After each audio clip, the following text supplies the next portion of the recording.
Welcome everyone, and thank you for joining me today.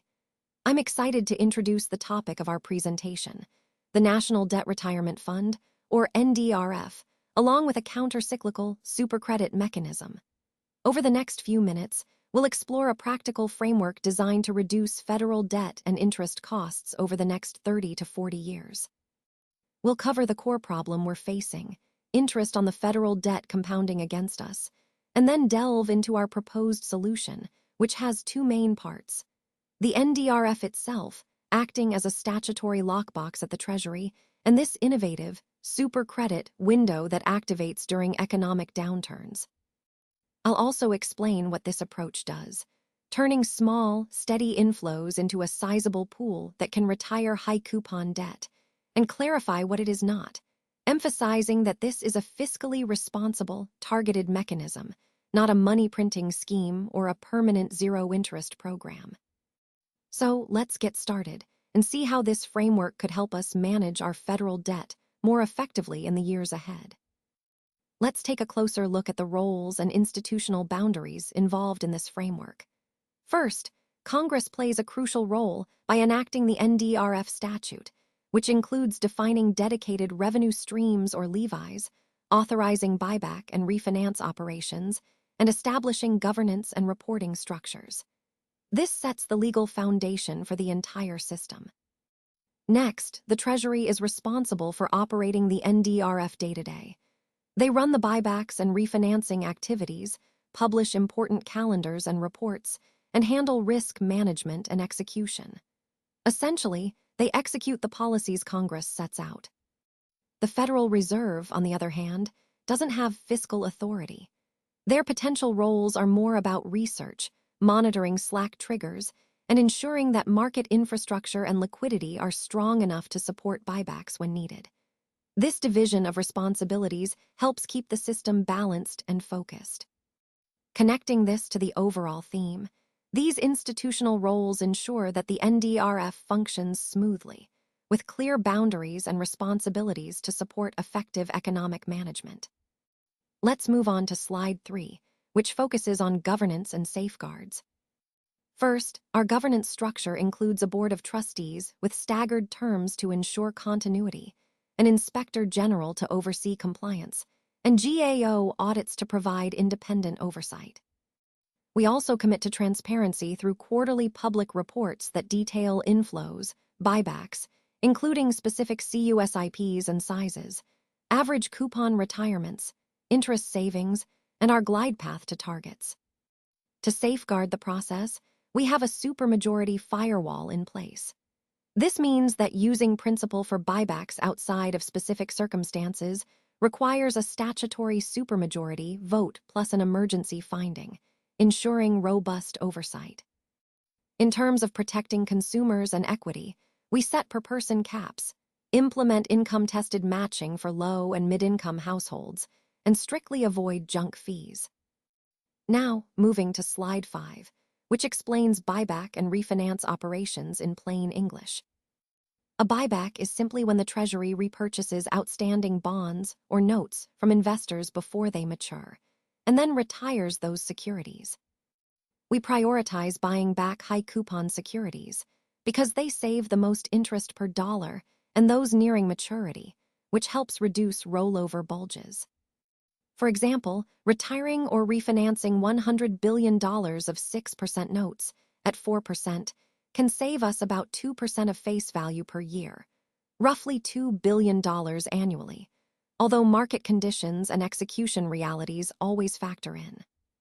We also publish a buyback calendar, similar to coupon or floating rate note calendars. It includes details like sizes, eligible CUSIPs, execution methods, and key metrics, so everyone stays informed. Finally, on Slide 6, we discuss revenue sources, an illustrative overview of how the program sustains itself and supports its objectives. Understanding these revenue streams is key to ensuring transparency and financial sustainability throughout the process. Let's start by looking at the microtransaction levy. This would be a small charge, roughly between 0.3 and 0.5%, on eligible domestic card and OC transactions.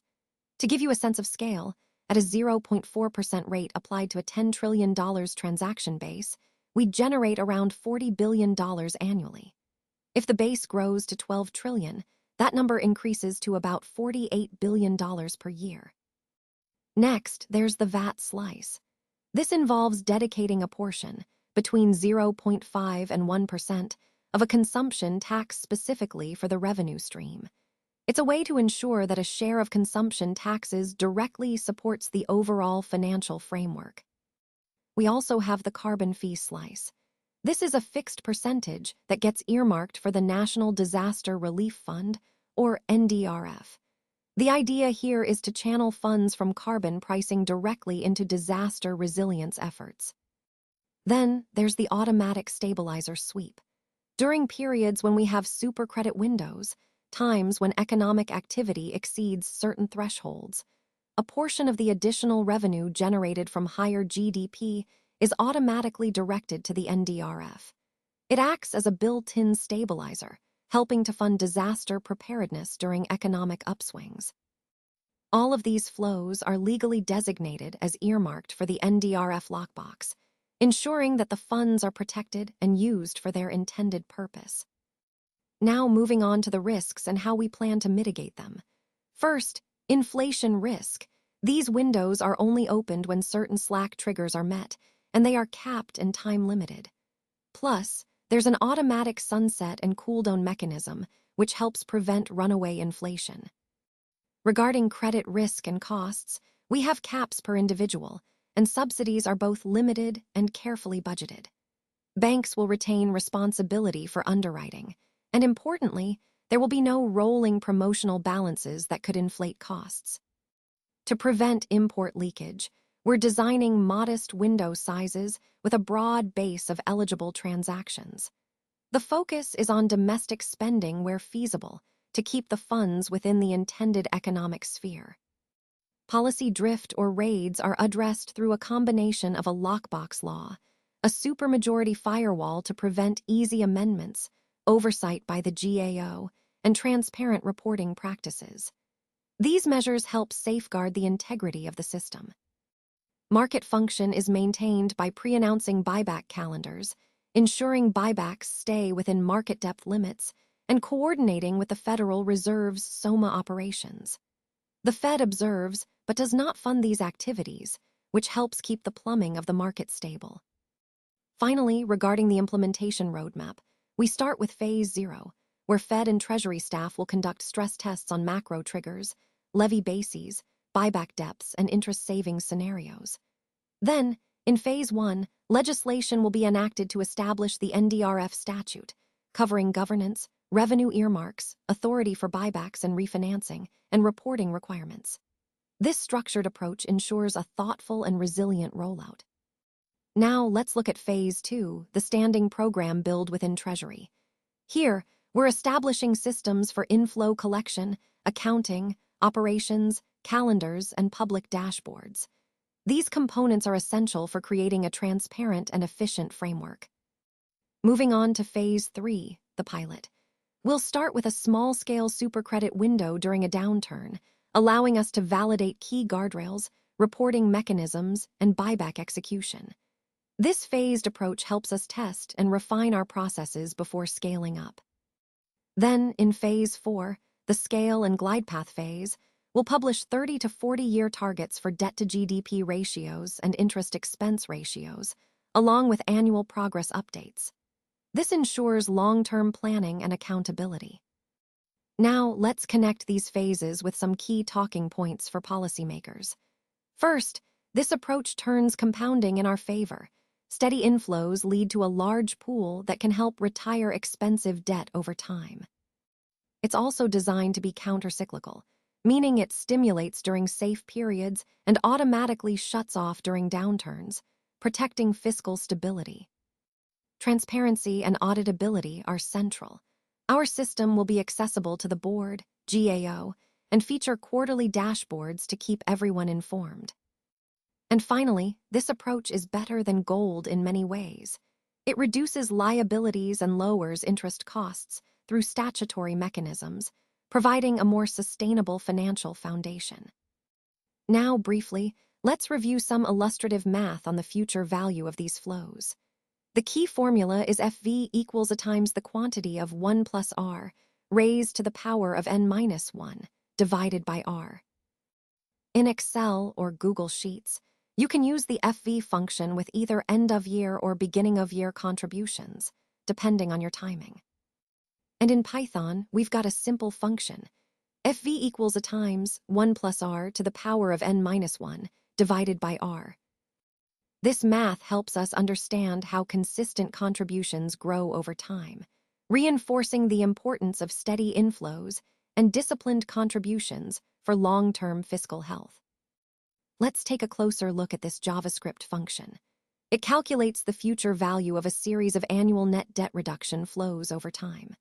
The formula here multiplies the annual amount, A, by the compound growth factor minus 1, all divided by the interest rate, R essentially. It shows us how recurring repayments add up over multiple years, considering the compounding effect. Now, when we set the interest rate at 4% and assume a 40-year horizon, we see some interesting numbers. For example, if the annual net debt reduction flow is $50 billion, the future value after 40 years is approximately $4.75 trillion.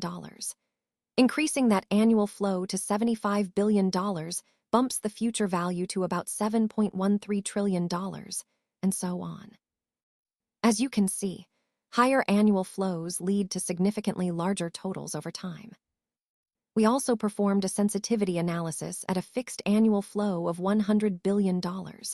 When the interest rate drops to 3%, the future value is roughly $7.54 trillion, whereas at 5%, it goes up to about $12.08 trillion.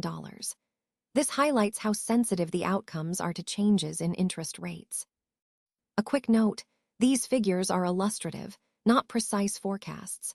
They include benefits like interest avoided on retired bonds and any buyback premiums or discounts at the time of execution.